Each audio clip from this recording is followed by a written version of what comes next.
Halo guys, balik lagi ke channel Diar Tokyo. Kali ini aku bakal bahas film yang semoga aja mudah-mudahan kalian suka. Sebelum masuk ke filmnya, aku berharap dukungan dari teman-teman untuk membangun channel ini dengan cara like dan subscribe. Karena tanpa dukungan kalian, aku cuma seorang badut. Oke, tanpa berlama-lama, kita langsung gas aja ke filmnya. The Childee adalah film Korea tahun 2023 yang bercerita tentang seorang pria blasteran Korea Filipina yang tiba-tiba diburu oleh orang misterius dan beberapa kelompok lainnya. Cerita dimulai dengan para preman yang berhasil menangkap seseorang yang disebut nobleman atau Childee. Mereka menyekap Childee karena berniat untuk menjualnya, tapi sayangnya tidak semudah itu. Karena sebagai seorang ahli, Childee bisa melepaskan diri dan bisa menghabisi mereka. Hingga saat kelompok orang yang ingin membeli Childee datang, mereka dibuat kaget setelah melihat para preman sudah tumbang. Mereka yang ketakutan tentu mencoba kabur, tapi Childee langsung menghabisi mereka. Bos dari kelompok itu yang ketakutan pun meminta ampun, tapi Childee tak memberi ampun dan langsung menghabisinya juga. Di tempat berbeda, seorang pemuda blasteran Korea Filipina bernama Marco sedang bertarung tinju. Meski bonyok, Marco tetap memenangkan pertandingan itu sampai akhirnya mendapat uang hasil taruhan. Dan rupanya, Childee diam-diam memperhatikannya. Nah, Marco melakukan pertandingan tinju jalanan itu demi mendapatkan uang untuk biaya pengobatan operasi ibunya. Di satu sisi, Marco juga sedang mencari keberadaan ayahnya dengan bertanya pada seorang pemilik panti asuhan Kopino bernama Kim. Tapi Kim juga sampai sekarang belum mendapat kabar apapun tentang ayahnya Marco. Marco pun jadi memberikan Kim uang agar Kim bisa secepatnya mencari keberadaan ayahnya. Setelah itu, Marco datang ke bar dan dihampiri oleh seorang warga asing. Nah, warga asing ini tahu Marco sedang mengalami kesusahan, sehingga si warga asing jadi mengajak Marco bekerja sama untuk merampok toko perhiasan. Marco hanya diminta untuk mengalihkan pandangan penjaga keamanan toko yang akan dirampok dengan mematikan listriknya. Marco awalnya ragu dengan tawaran warga asing itu, tapi Marco yang memang membutuhkan uang untuk menyembuhkan ibunya, akhirnya jadi menerima tawaran itu. Hingga setelah itu, si warga asing langsung menjalankan misinya dengan meminta Marco untuk mematikan listrik lebih dulu. Tapi saat Marco ingin menjalankan aksinya, segerombolan orang tiba-tiba muncul dan langsung menyerangnya. Karena jumlah yang tidak sebanding, Marco pun memutuskan kabur untuk kembali. Tapi si warga asing malah meninggalkannya. Marco yang panik jadi terus berlari. Sialnya, pelarian Marco harus terhenti ketika sebuah mobil menabraknya yang rupanya dikemudikan oleh seorang wanita. Karena merasa bersalah, si wanita pun membawa Marco ke rumah sakit di hari berikutnya. Tapi untungnya, Marco tidak mengalami apa-apa. Si wanita lalu memberikan uang ke Marco sebagai ganti rugi. Marco yang memang membutuhkan uang pun jadi menerimanya. Setelah itu, Marco diminta untuk datang ke tempat Kim. Karena Kim baru saja mendapat informasi tentang ayahnya Marco. Dan saat tiba, Kim pun menjelaskan kabar tentang ayahnya Marco, bahwa si ayah yang berada di Korea ingin bertemu Marco. Nah, karena blasteran Korea Filipina, Marco ini jadi disebut Kopino. Marco yang mendengar kabar dari Kim sebenarnya ragu tentang kebenaran kabar itu. Tapi akhirnya Marco percaya dengan perkataan Kim setelah dirinya didatangi oleh pengacara dan beberapa orang bawahan ayahnya Marco yang siap menjemput Marco untuk terbang ke Korea. Bahkan mereka sudah menyiapkan segala hal untuk keberangkatan Marco. Si pengacara menjelaskan ayahnya Marco sangat merindukan Marco dan ingin segera bertemu. Tapi Marco belum siap karena ia tidak bisa meninggalkan ibunya. Si pengacara pun meyakinkan Marco agar tidak khawatir, karena ia sudah menyiapkan pengasuh yang akan merawat ibunya Marco selama Marco berada di Korea. Nah, yang menyuruh mereka menjemput Marco adalah seorang direktur bernama Han, yang ternyata kakaknya Marco. Setelah tahu kabar Marco akan segera datang, Han langsung memberitahu ayahnya, berharap si ayah yang sedang sakit parah bisa bersabar, karena sebentar lagi anak bungsu atau adiknya Han akan segera datang.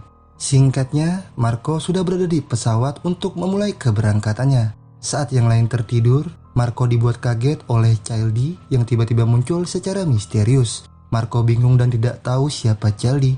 Childee pun langsung memperkenalkan bahwa dirinya akan menjadi temannya Marco. Childee menyayangkan karena Marco datang ke Korea tapi tidak mengetahui apa tujuan sebenarnya.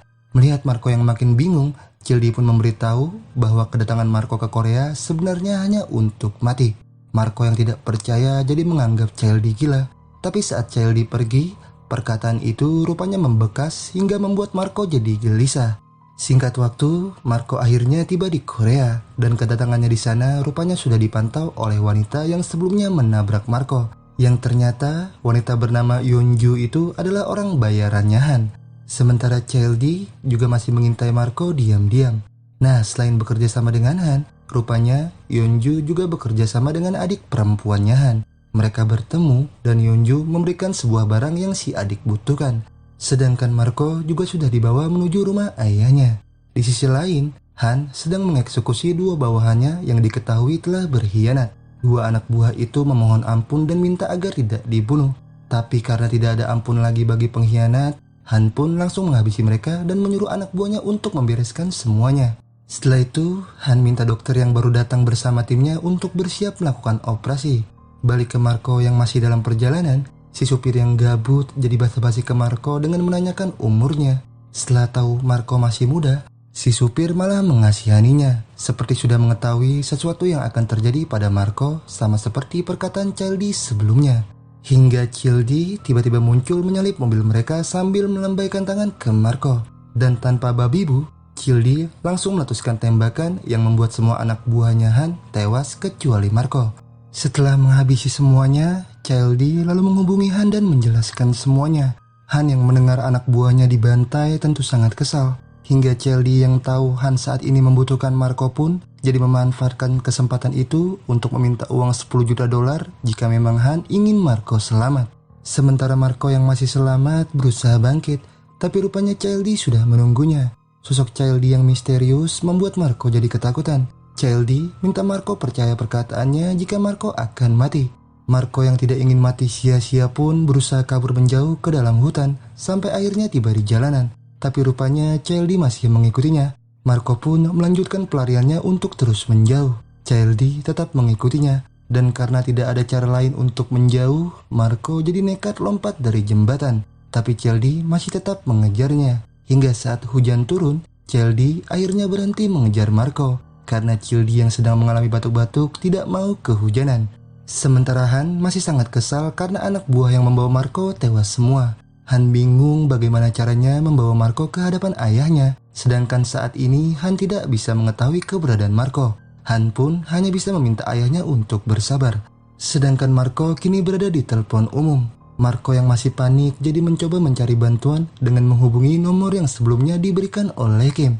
Nah, yang mengangkat panggilan itu rupanya Yeonju. Yeonju lalu minta Marco menunggunya karena ia akan segera datang menjemput Marco. Hanya saja, Chaeldi lebih dulu muncul yang membuat Marco jadi melanjutkan pelarian. Chaeldi yang kali itu tidak ingin gagal menangkap Marco tentu mengejarnya lagi. Marco pun mempercepat langkahnya untuk terus menjauh. Tapi sejauh apapun Marco pergi, Chaeldi tetap berhasil membuat Marco terhenti. Sambil menodongkan senjata, Chaeldi minta Marco untuk tidak lagi main-main padanya. Karena sebagai teman, Chaeldi hanya ingin mengajak Marco berbicara. Tapi Marco yang tidak percaya jadi memanfaatkan kelengahan Chaeldi untuk kabur lagi. Sampai akhirnya bertemu dengan Yeonju. Yeonju langsung tancap gas membawa Marco pergi. Chaeldi yang juga masih tidak menyerah jadi kembali mengikuti. Saat dalam perjalanan, Marco pun baru menyadari wanita yang menjemputnya itu rupanya wanita yang menabraknya saat di Filipina. Marco yang bingung dengan Yeonju yang tiba-tiba ada di sana, jadi ingin tahu siapa Yeonju sebenarnya. Tapi Yeonju tidak menjelaskan dan lanjut fokus mengemudi. Sampai akhirnya mereka berpapasan dengan Han dan anak buahnya. Han yang melihat Marco ada di mobil Yeonju jadi putar balik untuk mengejarnya. Yeonju menjelaskan orang-orang di belakang yang sedang mengejar mereka adalah orang yang diperintahkan oleh Han untuk menangkap Marco. Hingga sekarang Han dan anak buahnya mulai mendekat ke mobil Yeonju dan berusaha menghentikannya. Tapi dengan keterampilan kemudinya, Yeonju masih bisa lolos. Chaeldi yang juga ikut terlibat dalam pengejaran itu bahkan hampir berhasil menghentikan Yeonju. Tapi Yeonju masih bisa mengecoh sampai akhirnya lolos menjauh. Setelah itu, Yeonju berhenti di hutan untuk menceritakan semuanya ke Marco.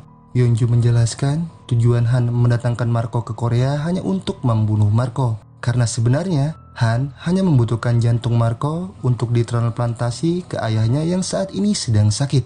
Dan sekarang Yeonju serta yang lainnya diperintahkan oleh Han untuk menangkap Marco hidup-hidup. Tapi tiba-tiba Yeonju berkhianat dan malah ingin membunuh Marco dengan senjata. Marco yang tak tinggal diam tentu melawan dan berusaha kabur sambil menghindari tembakan dari Yeonju.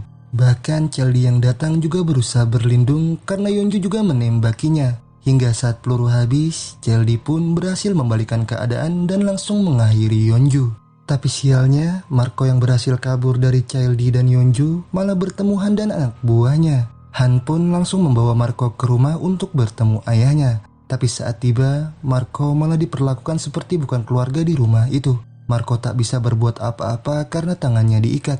Si adik perempuan atau kakaknya Marco juga tampak tidak suka dengan kehadiran Marco. Sebab jika ayahnya sembuh karena adanya Marco, si adik dan ibunya tidak akan mendapatkan harta warisan dari si ayah. Itu artinya, si adik perempuan berarti ingin ayahnya mati. Hingga kemudian si adik perempuan masuk ke kamar dan membuka barang pemberian Yeonju yang rupanya berisi pistol. Setelah itu, Han mempertemukan Marco dengan ayahnya sambil mengajak Marco foto, tapi untuk yang terakhir kalinya. Marco yang menyadari hal buruk akan terjadi padanya jadi memberontak.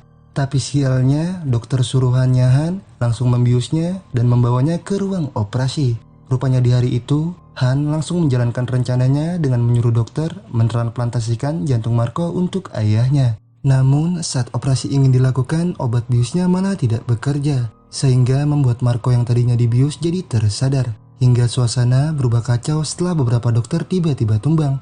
Dan kekacauan itu rupanya ulahnya Childi yang sedang menyamar menjadi dokter.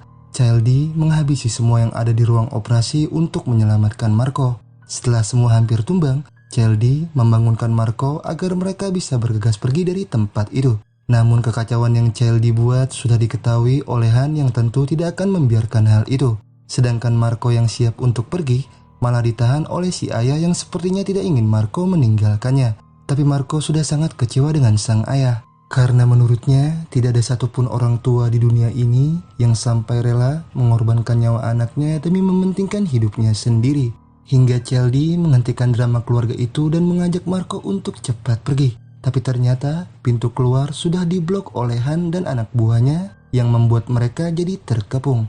Tapi orang sebanyak itu sama sekali tidak membuat Childi takut. Bahkan Childi malah mengancam akan membunuh Marco jika Han tidak memberinya jalan untuk keluar. Childi memberi ancaman itu ke Han karena Childi tahu Han membutuhkan Marco hidup-hidup. Sebab jika Marco mati, Han tidak akan bisa mentransplantasikan jantung Marco ke ayahnya.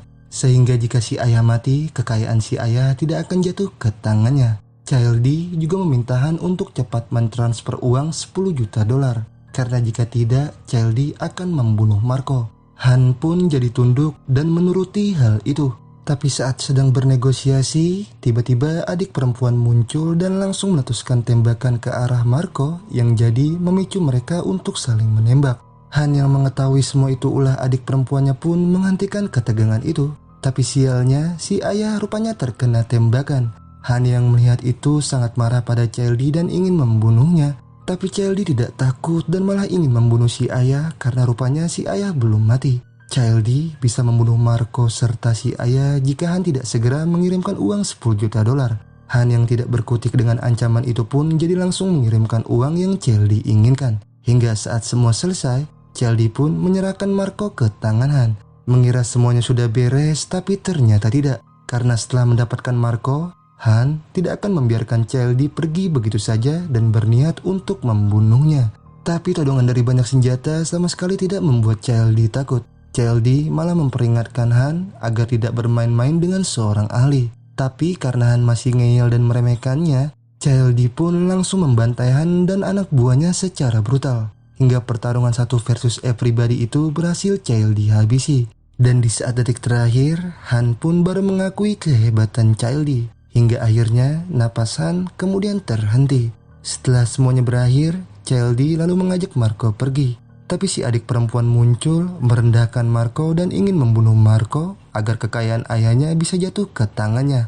Marco yang tidak terima direndahkan jadi membungkam mulut si adik perempuan dengan menamparnya. Melihat kelakuan si adik perempuan begitu, Childi pun minta Marco untuk bersyukur. Karena sebenarnya Marco sama sekali tidak ada hubungan darah dengan keluarga itu.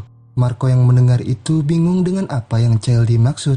Nah, jadi ternyata semua yang telah terjadi ini adalah permainan Childi untuk mendapatkan uang dari keluarga kaya. Jadi sebelumnya, Yeonju mengajak Childi bekerja sama dan menyuruh Childi mencari anak blasteran Kopino. Demi mendapatkan uang banyak, Childi pun menjalankan rencananya dengan bekerja sama dengan Kim, yaitu pemilik panti asuhan anak Kopino. Childy saat itu butuh anak yang tangguh dan kuat. Dan kebetulan saat itu Kim memilih Marco karena kebetulan juga Marco sedang mencari keberadaan ayahnya. Hingga setelah Childy memperhatikan Marco memang anak yang tangguh, Childy dan Yeonju pun langsung mengatur semuanya sampai akhirnya membuat Marco terdorong untuk pergi ke Korea. Hanya saja semua rencana hampir kacau karena Yeonju berkhianat dan malah bekerja sama dengan adik perempuannya Han untuk membunuh Marco. Nah, jadi intinya semua yang terjadi pada Marco itu memang rencana Childy.